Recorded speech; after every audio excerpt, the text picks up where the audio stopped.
Right. Welcome to another episode of the Sussex Non League podcast, where we take a look at all things non-league in Sussex. I'm Matt Pohl, and I'm delighted to be joined by Sussex sport guru Steve Bone and a very special guest. This week, we are joined by Hastings United manager Chris Agutter, who returns to the pilot field for a second spell at the helm in October. We'll get Chris's take on the youth season and bring you all the latest from the local non-league scene here in Sussex. Thank you for joining us, Chris. How are you getting on? You all right? A pleasure. Thank you for having me. Yeah, all good. Looking forward to a cup final and also enjoying a mini break after final league game. Absolutely. But as we mentioned in our intro, you're back at Hastings after a couple of years away from the club. Would you mind telling us about the work you were doing away from the U's? I obviously left Hastings in the end of October, and then, to be honest, I didn't, much to everyone's surprise, I didn't actually have the Stevenage opportunity lined up. It come through a mutual friend who knew somebody at Stevenage and said that I'd become available, and then that led to interviews and me being in the dugout for MK Dons away. So that was crazy. I mean, I initially went in there to do the 21s and 18s to lead on that. Because I needed a bit of a breather from first team football. Obviously, it was off the back of the COVID years and sort of back-to-back null and void decisions, which meant obviously we finished top and had not a lot to go for it. So that was frustrating. So I needed a breather off the back of that. And then when I went into Stevenage, I got offered the 21s and 18s job, but on the same day, the first team manager lost his job. So they said that we know you wanted to breathe from first team football, but can you support the first team on the interim? So it was it was crazy, because then on the following Tuesday we were MK Dons at home in the FA Cup in the first round, probably the biggest game of football up until that I've been involved in. So so it ended up doing the first team interim, done all right. We drew 2 and 1-2. We beat MK Dons that night. A bit of luck, I hope, to be honest, as when Liam Manning was manager. And then Paul Tisdale came. I actually had an opportunity to stay with the first team, but I was sort of true to my word. I needed to step away from first team football and just focus on the academy there. And I was there for a year, which was great experience, great people.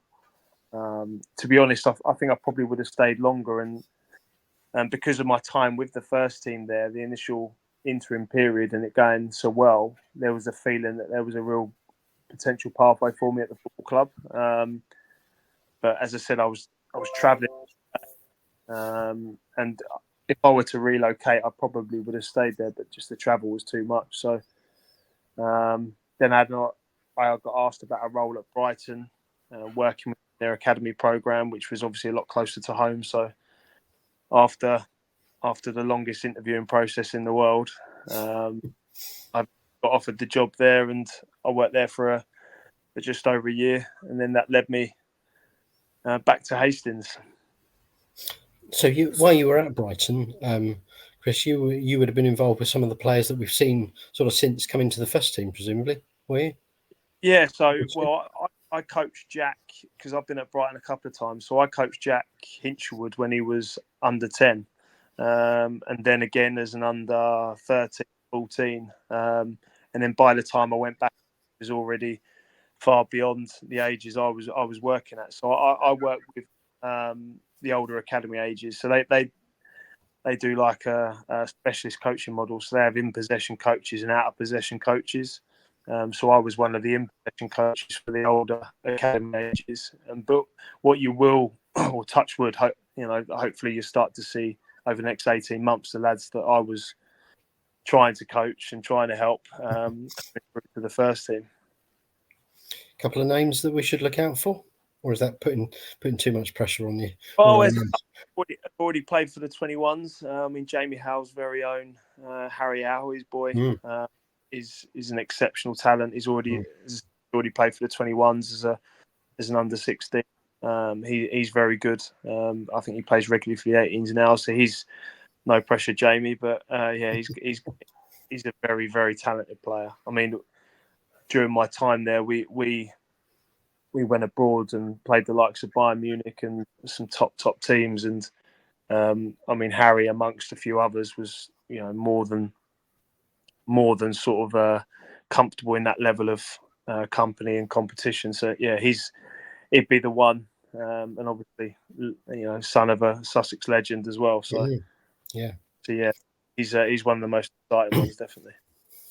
And moving on to Hastings, you've been back just over 6 months now. How do you assess that 6 months and the season that you had and the team have had? There's been progress made.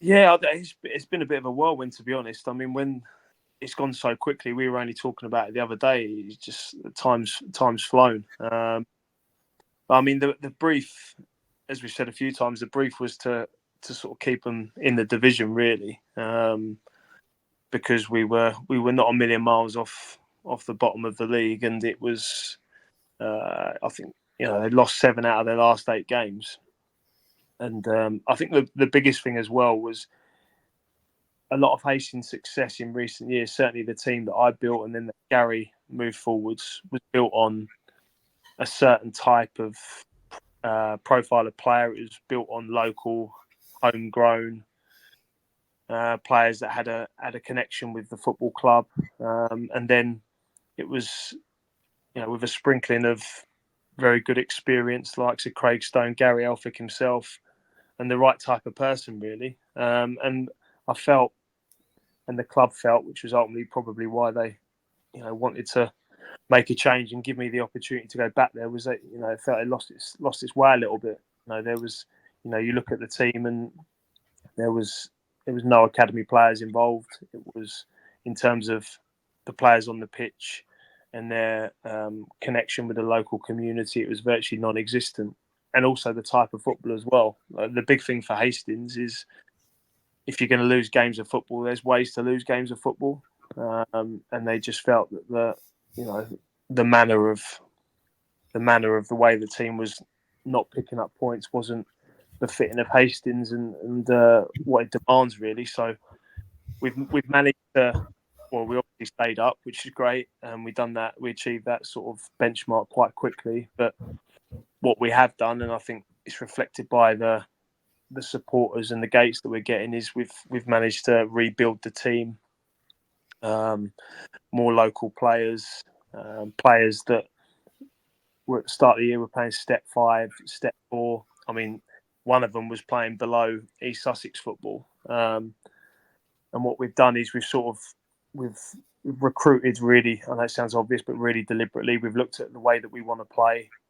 We've looked at the profile of each position, and then we've tried to look at the local area and go, is there players at Step 5 that are potentially playing below their level that we can bring back to the club? Have we got the next best player in the academy?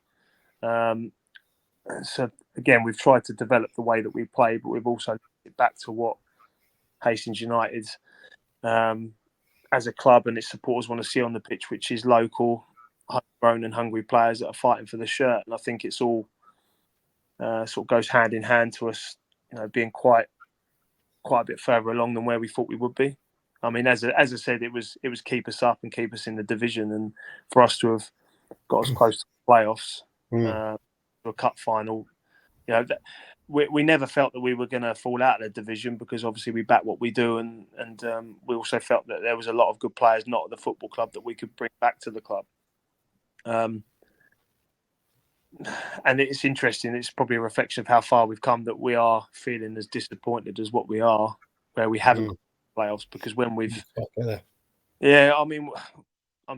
we spoke, didn't we? We had 10 games to go and we said 20 points would get us in there. And after 5 games into that 10-game spell, we were ahead of schedule, and that the next game was Wingate after the Bognor game, after we just won 1-0.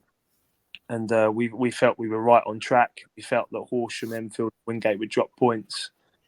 And just in the remaining sort of 4 or 5 games, we just stopped putting the ball in the net, as basic as that sounds, and it's cost us. So yes, we're ahead of schedule, but also there's a feeling of disappointment that actually we could have got in there.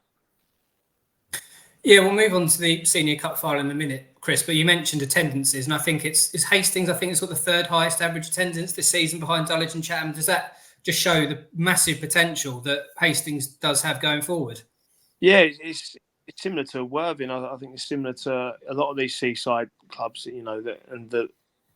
at times the location can be seen as a bit of a hindrance because of recruitment and attracting players. But equally, I think it's a real strength in terms of if you can put a team on the pitch that the supporters can connect with, it can very quickly build into a bit of a monster, really. And Hastings is a massive town. It is a sleeping giant. It's one of those clubs that, once it gets on a roll, and as I said, if you can put a team on the pitch that the supporters can identify with and get behind, and ultimately, if you win enough games of football, it can very quickly build momentum. So, I mean, we spoke only the other night that if we had a playoff semi-final at the Pilot Field, there'd be over 4,000 people there, and I think we're only scratching the surface as well. If we can keep moving in the right direction, building momentum. But again, the most important thing ultimately, though, is winning games of football as well. If we can keep putting a competitive team on the pitch that challenges, then we can only see those gates increasing. Absolutely. And Hastings, as mentioned, will take on Horsham on Wednesday night in the Sussex Senior Cup. It'll be the first time the Years have appeared at the Showpiece Sussex final since the 1999-2000 campaign. Chris, how much are you and the players looking forward to the final, and how big is this game for not just yourself but for both clubs? Yeah, we're excited. As I said, I mean, one of the owners actually said to us, because we finished 7th, which is the joint highest league placement for the club at the level, which is great. Obviously, it's not the playoffs, which is what we wanted, but it's something. And if we can obviously win the cup final as well, pointed out that it's probably one of the most successful seasons the club's had in 20, maybe nearly 30 years. So there's real incentive there. It's just excitement, really. There's pressure to it, but then equally, if we part of me thinks the fact that Hastings hasn't been to a Senior Cup final for over 2 decades, that's not right. That's something that we need to address. So the big thing is yes, it's a big occasion, and yes, there's going to be pressure. But equally, if we keep moving in the right direction, hopefully we'll be back there pretty soon. And equally, from a personal perspective, like management wise, if I can do what I want to. Hopefully the Amex isn't going to be the most impressive stadium. We've sort of managed that. So it's one of them. It's a great occasion. We're really excited about it. But equally, it's like this is just another step on the journey. And I think it's great that also that it is against Horsham. It is against the team at our level that we're so closely competing with. I think it gives it even more of an edge. Because as I said, in the 2 games that I said to Steve the other day, in the 2 games we've played Horsham, yes, we've come on the wrong side of it, but there's been enough in both those games where you go, well, actually, like it's a pretty close run thing. And ultimately, Horsham have been better in both boxes over those 2 games. And if we can get close to our best level in both boxes, I think we'll beat them. And looking beyond the cup final and sort of to next season, and maybe even beyond next season, you've talked a little bit about the journey that Hastings are on. But next season in particular, you've already got quite a few players tied down to contracts for next season. You'll know how many more you want. Is the feeling that you can kick on from this season and really have a serious go next season at title or promotion? Yeah, I think it's a real interesting point in our journey because I think a lot of the players are at a crossroads as well, because we've got, as I said, we've got a lot of lads that, 6 or 7 were on the bench at step 5 at the start of the year, and I think they've done incredibly well. Whereas now I think it's the next step. It's like you've done well, you've come from nowhere. Your expectations were pretty low. Now the goalposts have moved a little bit. Now the opposition knows you're a good player. What are you going to do next? And I think that's when you go from being a player that plays 50 games for Hastings or a decent side versus a player that potentially goes and plays 200, 300, or then gets to move higher up the pyramid. So I think I think it's more a challenge to the individual players in terms of, like, as I said, you've done well. Now you need to do even more to kick on. And I think with what we've got, I think we're more than capable of challenging at the level.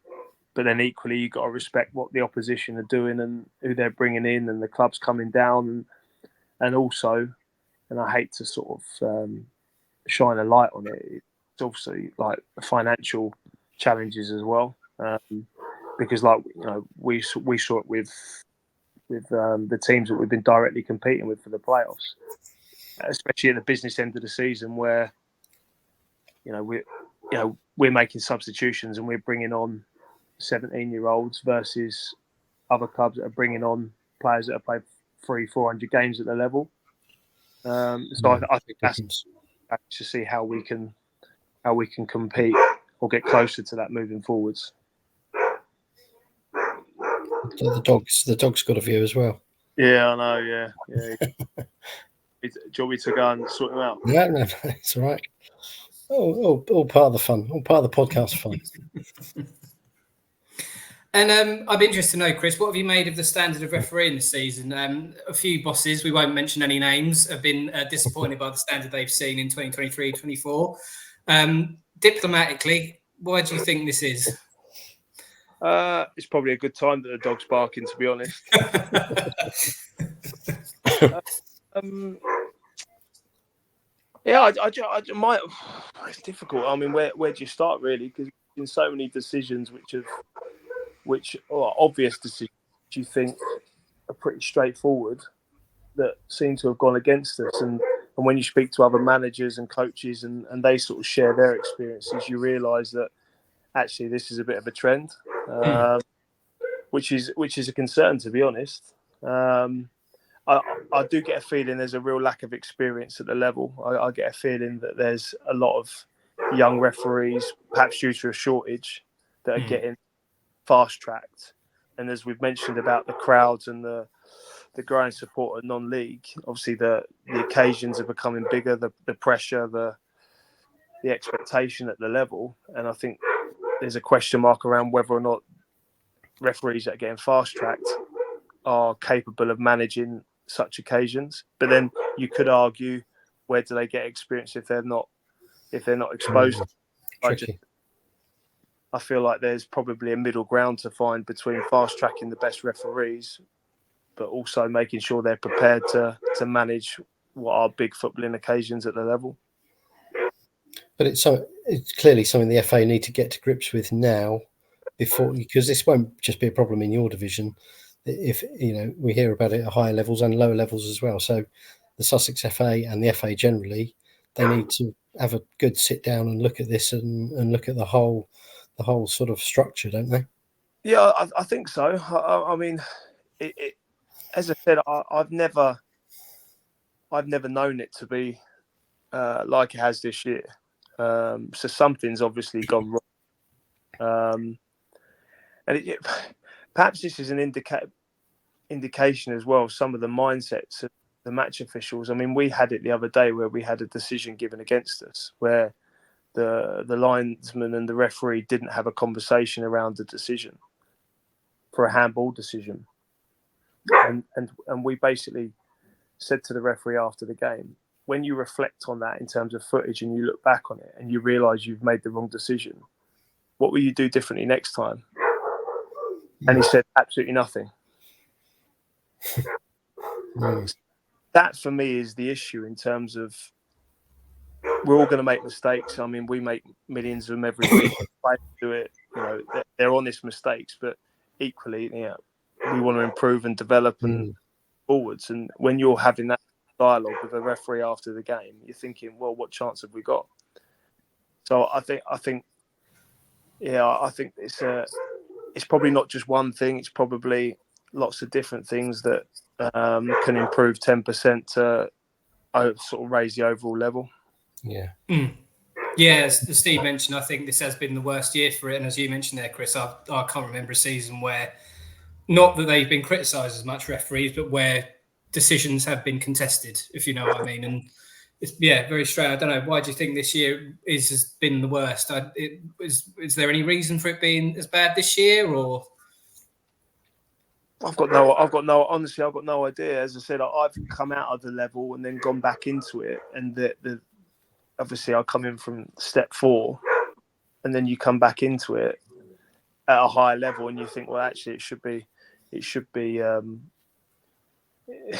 should be an improved level in terms of negotiating. And as I said, it's been really poor, like consistently poor, to almost to the point where some of the decisions you think, well, you're not surprised by it. And I think that's the biggest sort of indictment of what we're seeing is when you see some of the decisions, you thought, well, it's not a surprise. I mean, and it's a lack of consistency as well. So on the Saturday, we get a handball given against us where the 2 match officials haven't consulted.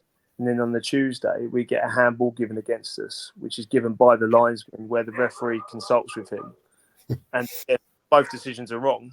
Like that, but after both games, you get the feeling that the referees look at it and they go, I got that wrong. But ultimately, like their approach and their way of working is completely different. And that lack of consistency is frustrating. Absolutely. And we're moving away from referees. We're going to take a look at Worthing, who could create history on Monday in the National League South Playoff final. Who stands between the Reds and promotion to Step 1 for the first time ever? Stephen, how do you see the final going? Yeah, so massive day for Worthing on Monday. They've sold out their tickets. They've sold out about sort of getting on for 3,000 tickets. I think they sold them in about 12 hours. Incredible, really. Sort of almost sold them overnight. So they are at home to Braintree on Monday in the playoff final, having beaten Maidstone 2-1 with a late goal by Ollie Pearce last Sunday. You've got to say Worthing are probably favourites for 2 reasons. They've got home advantage. Actually, more than 2 reasons. They've got home advantage. Braintree finished a little bit below them in the league. Braintree were one of the teams that had to come through a playoff eliminator before they got to the semi-finals, which they then won. And Worthing are on a great run of form. They won their last 6 league games, and they've won the playoff semi-final since. So I think that makes them firm favourites. They'll have that big home vocal crowd behind them. But it's the playoffs, and it's not always logical. So we wish them well. I think they'll do it. Be interested to know what Chris thinks. Worthing Braintree Monday. Worthing. I'm saying Worthing favourites and should, if they get it right and if they turn up, they'll win that. Do you think? Yeah, I think it's testament to the unbelievable work that's gone on at the football club over the last few years. To be honest, I think obviously Adam Hinchelwood on the face of it. Obviously the support behind the scenes, Nathan, George, Barry, and Carl. I think, and the fact that almost more of a glowing sort of feedback, if you like, on how well they've done is the fact that Hinch is obviously gone, and Aaron's come in with Dean and Darren Budd, and the good work's just carried on. And I think it's a real reflection of a club effort and a very good club effort that, even though they've had huge upheaval, it seems to have been relatively seamless in terms of them being able to keep attacking the playoffs. So, yeah, I hope they go up, as I said, purely from a footballing perspective as well. Like, I would pay to watch Worthing play football. I love the way they play. It has a big influence on in terms of like us further down the road in terms of what type of football we want to play. If the football club can get remotely close to sort of Worthing's impressive track record, then we'll be on the right lines. So I'm just really, really hopeful they get through. But you know what it's like. It often comes down to both boxes. And I think we saw that against Maidstone. I think ultimately Worthing were more clinical in the opposition's box, and that's why they got through. I think it was a very, very close game. But I think most people thought Maidstone had best of the second half. Really, they looked like the team that were going to go on and win it. So, just shows you when you got Ollie Pearce up top. Yeah. He doesn't need many chances. So as I say, I think it'll come down to both boxes, and touch wood, Worthing get over the line. Meanwhile, in the Isthmian Premier, Horsham suffered heartbreak as they were beaten on penalties by Chatham Town in the semi-finals on Tuesday. Cruel way to lose out, wasn't it, Steve? Yeah, they've done so well to get into the playoffs. It's kind of made hard work of it in a way, because they had a couple of games where they could have won and qualified and made sure of 5th place, and they just struggled to get over the line a bit. And I just wonder if they're sort of tiring a bit now, tiring legs. Chris will be pleased to hear it ahead of the cup final if they are. Hope so. But Dom has got a big squad, so he'll probably make 8 changes for the cup final. We'll see, won't we? But no, cruel on Horsham. Close game at Chatham. I mean, they went to Chatham not so long ago and won, didn't they? Which again shows that you can't read anything into the league result between 2 clubs when it comes to a playoff. It's a different game, really. I think it was a good goal by James Hammond, wasn't it, to sort of take it to penalties the other night. And it was 2 very experienced players who missed from the spot or had penalties saved. So it can happen to anyone. It can happen to the best of them, can't it? But Horsham will be after the cup final anyway. We'll be looking at what they can do to make next season more of a sort of serious promotion bid. I'm sure you talk to Dom, Matt, every week, and he'll be plotting next season already, won't he? Yeah, he can, and they can look on with great pride at the season they've had. Highest ever league finish, best run in the FA Trophy, best run in the FA Cup, and a first Senior Cup final in 16 years, I think. So, great season altogether. My only worry would have been if they had got to the playoff final. I think it might have either been their 61st or 62nd game, and after playing extra time as well, I think their legs would have gone. Playoff final now, Chris, is Chatham against Enfield. Who do you see winning that one? It's been ever so tight, this division. It's the tightest I can remember it this Premier this season.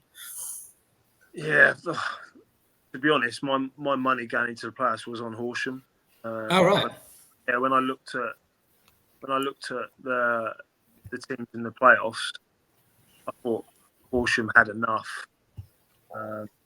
on and off the pitch, really, in terms of their squad to get through that.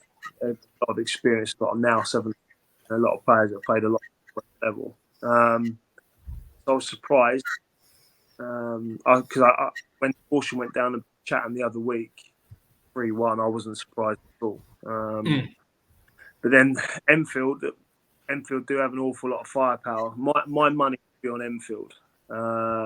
Because, as I said, Enfield can win a game of football without being very good at all because of their firepower. And like we said about Worthing, Maidstone and both boxes, we've played Enfield twice and created more chances, had more possession, had more territory, and they've taken 6 points off us because when it comes down to both boxes, they are lethal, especially in the opposition's box. Marcus Wiley up top. They've got that Beckles as well. That they've got a lot of firepower, so it wouldn't surprise me if Enfield won that. But then equally, Chatham have so probably against similar to Worthing, where back-to-back promotions, they've got momentum, they know how to win games. I think that needs to be factored into it as well. Absolutely. I don't know. I think it's a very difficult one to predict because, as I say, apart from Hornchurch, there wasn't. Chatham seemed to be second all season, but even when they lost games, they never seemed to drop a place. Chatham, and as you mentioned, Horsham took 4 points off of them. So it'll be a tough one to call. But in the Hastings South East, we have a mouth-watering all Sussex playoff final to look forward to as Three Bridges entertain West Sussex neighbours Chichester City on Friday evening.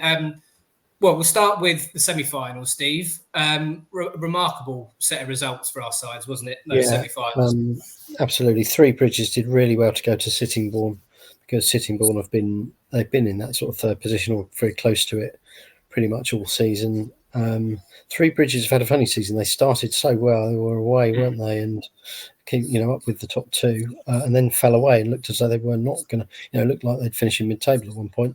Then got second wind, made sure they finished in the top 5 and had a very good win at Sittingbourne. Even more remarkable, really, was Chichester winning at Ramsgate. Chichester have been in great form, but you look at the Isthmian South East table, and you think, if ever there's a league where the top 2 should both be allowed to go up because they're so far ahead, that's it, because they were going toe to toe all season. I think Ramsgate probably a little bit fatigued from not managing to quite pip Cray Valley to the title. probably a bit of as a bit of a psychological thing comes into it. Then you've got to play at home to a team who had finished 20. I think they were 20 points behind. And Chichester went there 0-0. Miles Rutherford said the first 20 minutes of the second half were like the Alamo. It was a case of when when they were going to score, not if. And then 87th minute, Chichester go away and score and are through. So we're either going to have Chichester or Three Bridges in the Isthmian Premier. We assume the Isthmian Premier. It's always the chance rejigs. Chichester could go into the Southern League, possibly depending on who else goes up and comes down. But yeah, again, great for Sussex football that those two have got there. And Chris, you will keep an eye on the Isthmian South East, I'm sure. For Chichester particularly, Chris, that is quite a feat to get as far as they have, isn't it? Yeah, but do you know what? It doesn't surprise me. You played them in the cup, didn't you? Yeah, whenever Darren Kilpatrick's involved in the team, you know that they're going to be very, very, very good. And especially in a one-off game like a playoff semi-final, there's not many people you want putting a game plan together more than Dabber, to be fair. So that didn't surprise me, to be honest. And equally, looking ahead to the final, I mean, what a job Jamie Crellin's done at Three Bridges. Again, similar to Worthing, really, and like in terms of the way that they play and the way they've gone about it as well. Three Bridges play some great football, same as Chichester. So that'd be a great game for the neutral. And I think it's just a general really good advert for how strong football is at the minute. Absolutely. And go on then, Chris, who's your money on? Bridges or Chichester? Chichester. Yeah, you're going down, aren't you, Steve, to the final on Friday? I'll be there. Yeah, I'm going to see it, which I'm looking forward to. New ground for me. Never been to Three Bridges. I think I've been through Three Bridges on the train, but I've now go and find out if there's any more, much more there than a railway station. I'm sure there is. I'm sure it's very nice. So looking forward to it. I just think without sort of talking Dabber up too much, but I don't mind doing it, to be honest. With him and Miles and putting together a plan. They're so shrewd and switched on that in a one-off game like that, I'd fancy them to come out on top against a lot of teams. So but again, that's not a reflection of Three Bridges and Jamie Crelin, because as I said, I think Jamie's done a brilliant job there. He has indeed. Well, best of luck to both sides in that player final on Friday. We also now know who will contest the SCFL Premier Player Final following this week's semi-finals. Steve, who will fly out to join champion Stenning in the Isthmian South East next season? And how do you see that one going? In the SCFL Premier Final, that will be played on Sunday. Get this right, Sunday, and it's between Eastbourne Town and New Haven. It's at the Saffrons. Eastbourne have got the home advantage, having finished second in the league. Eastbourne are on a great run of form. They've hit their best form at the right time. I think they've won 14 and drawn 2 of their last 16, something like that. Whereas New Haven were top for quite a while, then slipped to second when Stenning overtook them. Ended up actually fourth, but beat Crowborough in their semi-final on penalties the other night. Eastbourne Town got through against Sussex. It's difficult to see beyond Eastbourne Town getting the job finished and winning there, and therefore going back into the Isthmian South East, which they were in. I don't think it was actually called Isthmian South East last time they were in it. I think they were in it about 10, might even be a bit longer than that, about 10 years ago. So there'll be people at that club, maybe not many players, but there'll be people at that club that know what they're doing at that level. Equally, if New Haven go up, they've got very good facilities there. They've got the 3G. They've been close to promotion before. I think they got to one of the Step 4-5 playoffs, so they'll be ready if it's them. But should be good. Should be a good game. There'll be a massive crowd at the Saffrons. Eastbourne Borough we've seen recently have had success in terms of staying up, so could be a double celebration for Eastbourne football. Do you keep much of an eye on the SFL Premier, Chris? Yeah, loads. Half of your squad got from there. I think it's an interesting one because New Haven on paper will have more experience and more nous and more appearances at that level, whereas Eastbourne for a young group, Jude's put together a very young, exciting team with as said earlier, like a sprinkling of experience in there. So I think it'll be a really interesting dynamic on that occasion with the sort of fearlessness of the younger players that just keep going and in terms of momentum and take it as the next game and the next win, or will it be the more experienced New Haven players that have sort of been around the block a little bit more, that have maybe been in more of those games, that sort of just find a way to come through it? So I think it'd be interesting. But again, I think Jude's done a fantastic job at Eastbourne Town, as I said, because when he's rebuilt the team, and as I said, that they're another team that plays some great football. So it'd be a really interesting game. Yeah, and last by no means least, we also now know which teams will face off in the SCFL Division 1 playoff final. Who is going to meet in that one, Steve? And how did both teams reach the final? So that one is Seaford Town against Wick, and it's at Seaford because Seaford finished second in the table. Seaford actually were very consistent. They were second for a lot of the season. In any other season, they'd have been going for the title with Roffey, but Roffey were so far ahead. They're back up in the Premier now, having won the title, so well done to them. So Seaford home advantage. Wick have had a funny season. They've had some long unbeaten runs. Wick, we cover them quite a lot. We do quite a lot on Wick in the Littlehampton Gazette. We've got people that send reports in. A thriller of a playoff semi-final they had against Worthing United. Wick were at home to Worthing United in the semi. 3 times they went behind, 3 times they equalised, including in injury time. Worthing United then had a penalty in the shootout, which, had they scored it, they'd have been through. Didn't go in. Wick saved one and scored one, and so they go through. Just shows you the fine margins of it all, doesn't it?